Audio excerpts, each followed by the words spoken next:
পারভেজ ভাই 2026 সালের টিভি নাকি 2025 সালে চলে আসছে? হ্যাঁ ভাই, এই যে দেখেন কোনটা এটা ভাই? 26 সালের টিভি 25 সালে ভাই। মানে এটা 2026 সালের টিভি? হ্যাঁ ভাই, কারণটা কি জানেন? আপনি এই টিভিটার আপনার বর্তমানে কোম্পানিতে স্টক শেষ, মানে ওই টিভিটা স্টক শেষ? স্টক শেষ। এই টিভিটা না থাকার কারণে এখন বর্তমানে 26 সালের টিভিটাই কিন্তু 25 সালে দিয়ে দিয়েছে। ও মাই গড। আর আপনি জানেন এই টিভির ফিচার কি কি আছে ভাই? কি আছে ভাই? এটা হলো ভাই QLED কোয়ান্টাম ডটের প্যানেল ইউজ করা। Oh my god. 2GB RAM 32GB ROM এবং কি সাথে আছে হ্যান্ডস ফ্রি ভয়েস কন্ট্রোল। হ্যাঁ, হ্যান্ডস ফ্রি ভয়েস কন্ট্রোল। হ্যাঁ, রিমোট ছাড়াই পুরো টিভি ভয়েসের মধ্যে কন্ট্রোল করা যায়। যে কোনো ভিডিও চান, ভলিউম বাড়াতে চান, কমেন্ট পাওয়ার অন বলেন সব শুনবে টিভিটা। সব শুনবে। এবং অ্যান্ড্রয়েড ভার্সন 14। অ্যান্ড্রয়েড ভার্সন 14 আবার 14 120 হার্টজ টেলিভিশন।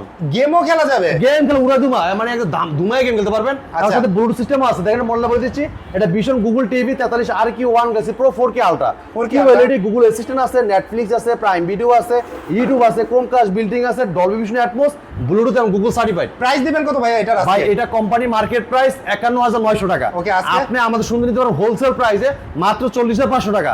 যা শুনতে থেকে এসে দেখে নিয়ে যাবেন মাত্র 39900 টাকা। আমাদের শুনবে ঠিকানা মিরপুর 11 নম্বর Kalshi bus stand. Kalshi bus stand থেকে একটু পূর্ব সাইডে আমাদের ভিশন অফিসিয়াল শোরুম। যদি চিন্তা না পারেন স্ক্রিনে নাম্বার আছে, ফোন দিবেন, আমরা রিসিভ করে নেব ইনশাআল্লাহ।